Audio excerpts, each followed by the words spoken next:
Première épître de Paul à Timothée, chapitre 1. Paul, apôtre de Jésus-Christ, par ordre de Dieu notre Sauveur et du Seigneur Jésus-Christ, notre espérance, à Timothée, mon enfant légitime en la foi. Que la grâce, la miséricorde et la paix te soient données de la part de Dieu, le Père, et de Jésus-Christ, notre Seigneur. Je te rappelle l'exhortation que je te fis à mon départ pour la Macédoine, lorsque je t'engageai à rester à Éphèse, afin de recommander à certaines personnes de ne pas enseigner d'autres doctrines, et de ne pas s'attacher à des fables et à des généalogies sans fin, qui produisent des discussions plutôt qu'elles n'avancent l'œuvre de Dieu dans la foi. Le but du commandement, c'est une charité venant d'un cœur pur, d'une bonne conscience et d'une foi sincère. Quelques-uns s'étant détournés de ces choses, se sont égarés dans de vains discours. Ils veulent être docteurs de la loi, et ils ne comprennent ni ce qu'ils disent, ni ce qu'ils affirment.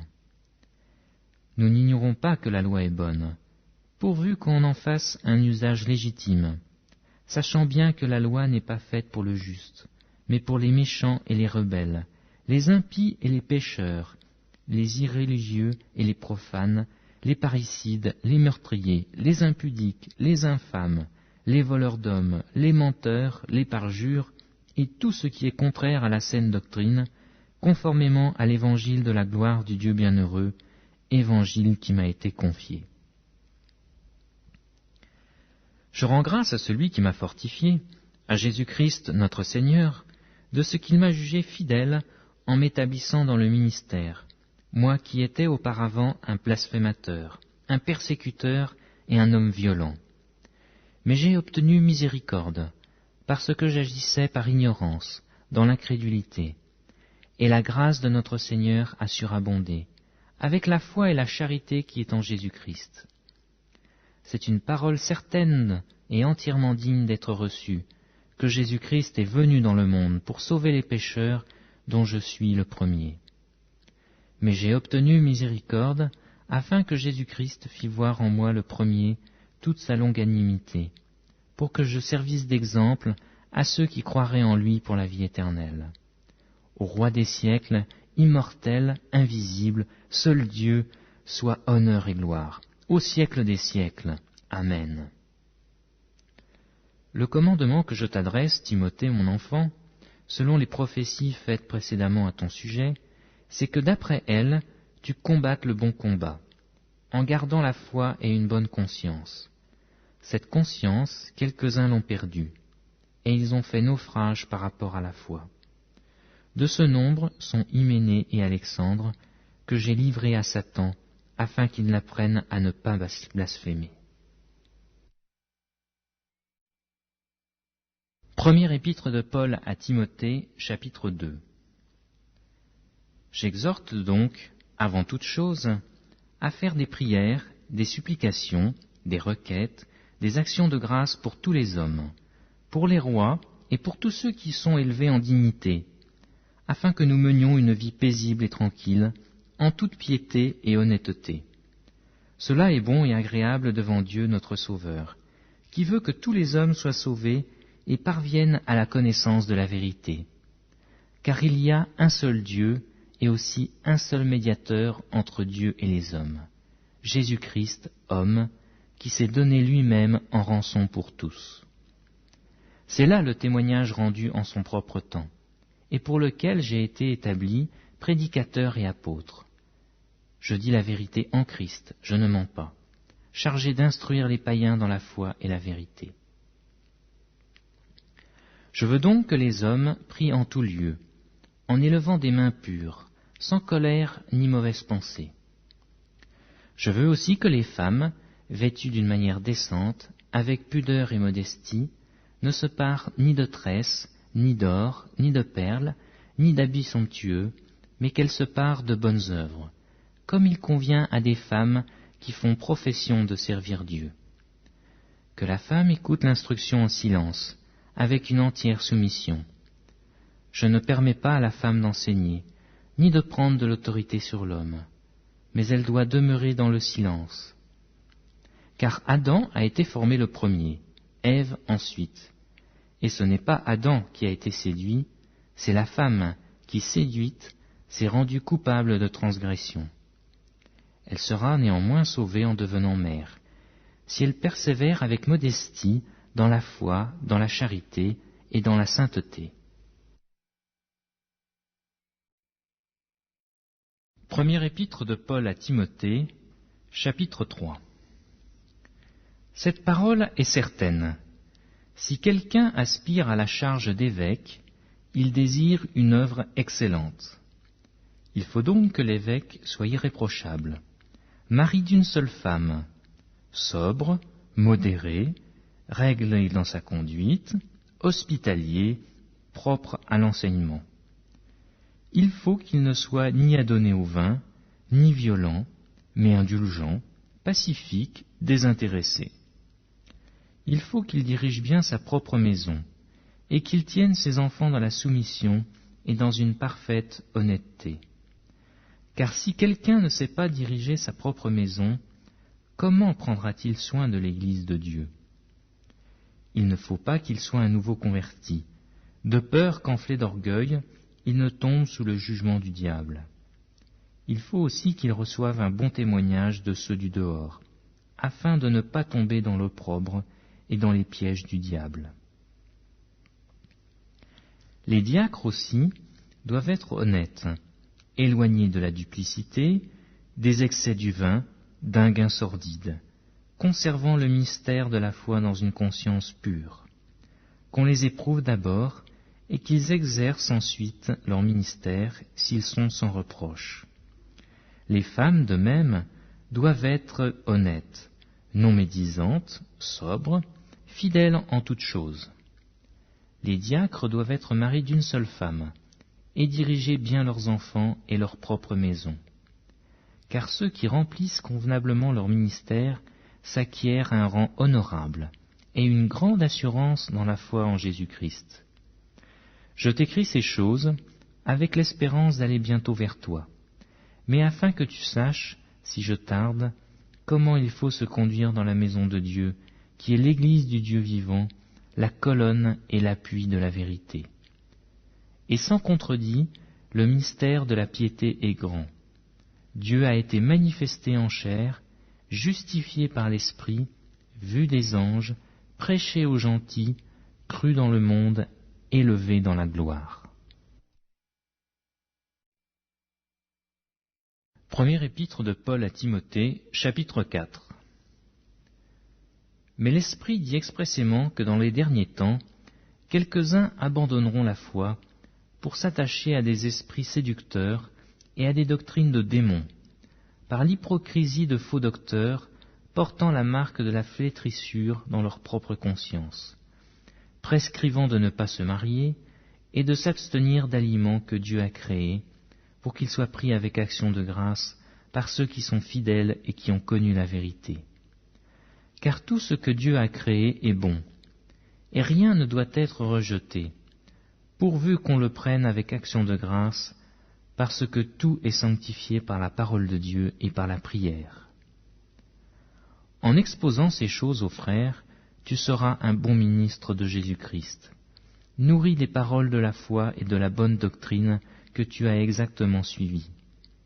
Repousse les contes profanes et absurdes, exerce-toi la piété, car l'exercice corporel est utile à peu de choses, tandis que la piété est utile à tout, ayant la promesse de la vie présente et de celle qui est à venir. C'est là une parole certaine et entièrement digne d'être reçue. Nous travaillons en effet et nous combattons parce que nous mettons notre espérance dans le Dieu vivant, qui est le Sauveur de tous les hommes, principalement des croyants. Déclare ces choses et enseigne-les. Que personne ne méprise ta jeunesse, mais sois un modèle pour les fidèles, en parole, en conduite, en charité, en esprit, en foi, en pureté. Jusqu'à ce que je vienne, applique-toi à la lecture, à l'exhortation et à l'enseignement. Ne néglige pas le don qui est en toi, et qui t'a été donné par prophétie avec l'imposition des mains de l'assemblée des anciens.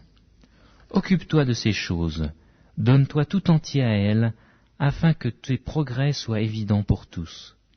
Veille sur toi-même et sur ton enseignement, persévère dans ces choses, car en agissant ainsi, tu te sauveras toi-même et tu sauveras ceux qui t'écoutent.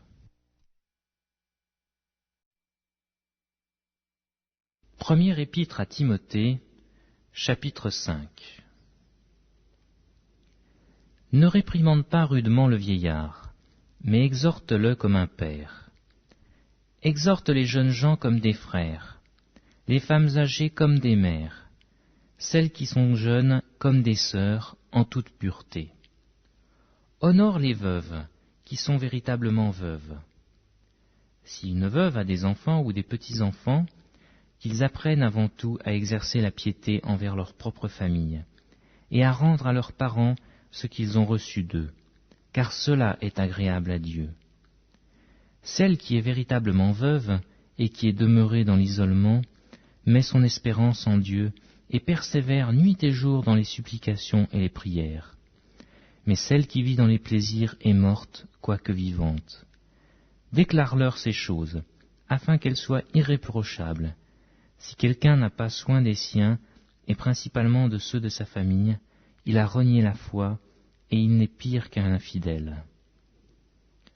Qu'une veuve, pour être inscrite sur le rôle, n'ait pas moins de 60 ans, qu'elle ait été femme d'un seul mari, qu'elle soit recommandable par de bonnes œuvres, ayant élevé des enfants, exercé l'hospitalité, lavé les pieds des saints, secouru les malheureux, pratiqué toute espèce de bonne œuvre. Mais refuse les jeunes veuves, car lorsque la volupté les détache de Christ, elles peuvent se marier et se rendre coupables de ce qu'elles violent leur premier engagement. Avec cela, étant oisives, elles apprennent à aller de maison en maison, et non seulement elles sont oisives, mais encore causeuses et intrigantes, disant ce qu'il ne faut pas dire.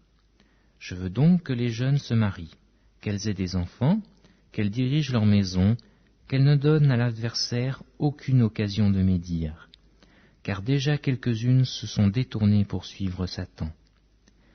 Si quelque fidèle, homme ou femme, a des veuves, qu'il les assiste, et que l'Église n'en soit point chargée, afin qu'elle puisse assister celles qui sont véritablement veuves. Que les anciens qui dirigent bien soient jugés dignes d'un double honneur, surtout ceux qui travaillent à la prédication et à l'enseignement. Car l'Écriture dit « Tu ne muselleras point le bœuf quand il foule le grain », et l'ouvrier mérite son salaire. Ne reçois point d'accusation contre un ancien, si ce n'est sur la déposition de 2 ou de 3 témoins. Ceux qui pêchent, reprends-les devant tous, afin que les autres aussi éprouvent de la crainte. Je te conjure devant Dieu, devant Jésus-Christ et devant les anges élus, d'observer ces choses sans prévention, et de ne rien faire par faveur. N'impose les mains à personne avec précipitation, et ne participe pas au péché d'autrui. Toi-même, conserve-toi pur. Ne continue pas à boire que de l'eau, mais fais usage d'un peu de vin, à cause de ton estomac et de tes fréquentes indispositions. Les péchés de certains hommes sont manifestes, même avant qu'on les juge, tandis que chez d'autres, ils se découvrent que dans la suite.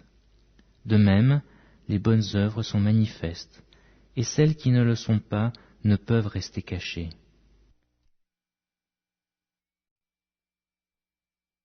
Première épître à Timothée, chapitre 6. Que tous ceux qui sont sous le joug de la servitude regardent leur maître comme digne, de tout honneur, afin que le nom de Dieu et la doctrine ne soient pas blasphémés. Et que ceux qui ont des fidèles pour maîtres ne les méprisent pas sous prétexte qu'ils sont frères, mais qu'ils les servent d'autant mieux que ce sont des fidèles et des bien-aimés, étant participants du bienfait. Enseigne ces choses et recommande-les. Si quelqu'un enseigne de fausses doctrines et ne s'attache pas aux saines paroles de notre Seigneur Jésus-Christ et à la doctrine qui est selon la piété, il est enflé d'orgueil, il ne sait rien, et il a la maladie des questions oiseuses et des disputes de mots, d'où naissent l'envie, les querelles, les calomnies, les mauvais soupçons, les vaines discussions d'hommes corrompus d'entendement, privés de la vérité et croyant que la piété est une source de gain. Sépare-toi de ces gens-là. C'est en effet une grande source de gain que la piété avec le contentement, car nous n'avons rien apporté dans le monde. Il est évident que nous ne pouvons rien en emporter. Si donc nous avons la nourriture et le vêtement, cela nous suffira. Mais ceux qui veulent s'enrichir tombent dans la tentation, dans le piège et dans beaucoup de désirs insensés et pernicieux, qui plongent les hommes dans la ruine et la perdition. Car l'amour de l'argent est une racine de tous les maux, et quelques-uns, en étant possédés, se sont égarés loin de la foi, et se sont jetés eux-mêmes dans bien des tourments. Pour toi, homme de Dieu, fuis ces choses, et recherche la justice, la piété, la foi, la charité, la patience et la douceur. Combat le bon combat de la foi, saisis la vie éternelle, à laquelle tu as été appelé, et pour laquelle tu as fait une belle confession en présence d'un grand nombre de témoins. Je te recommande, devant Dieu qui donne la vie à toutes choses, et devant Jésus-Christ, qui fit une belle confession devant Ponce Pilate, de garder le commandement et de vivre sans tache, sans reproche, jusqu'à l'apparition de notre Seigneur Jésus-Christ, que manifestera en son temps le bienheureux et seul souverain, le roi des rois et le Seigneur des seigneurs, qui seul possède l'immortalité, qui habite une lumière inaccessible que nul homme n'a vue ni ne peut voir, à qui appartiennent l'honneur et la puissance éternelle. Amen. Recommande aux riches du présent siècle de ne pas être orgueilleux et de ne pas mettre leur espérance dans des richesses incertaines, mais de la mettre en Dieu, qui nous donne avec abondance toutes choses pour que nous en jouissions. Recommande-leur de faire du bien, d'être riches en bonnes œuvres, d'avoir de la libéralité, de la générosité, et de s'amasser ainsi pour l'avenir un trésor placé sur un fondement solide, afin de saisir la vie éternelle. Ô Timothée, garde le dépôt, en évitant les discours vains et profanes, et les disputes de la fausse science, dont font profession quelques-uns qui se sont ainsi détournés de la foi. Que la grâce soit avec vous. Amen.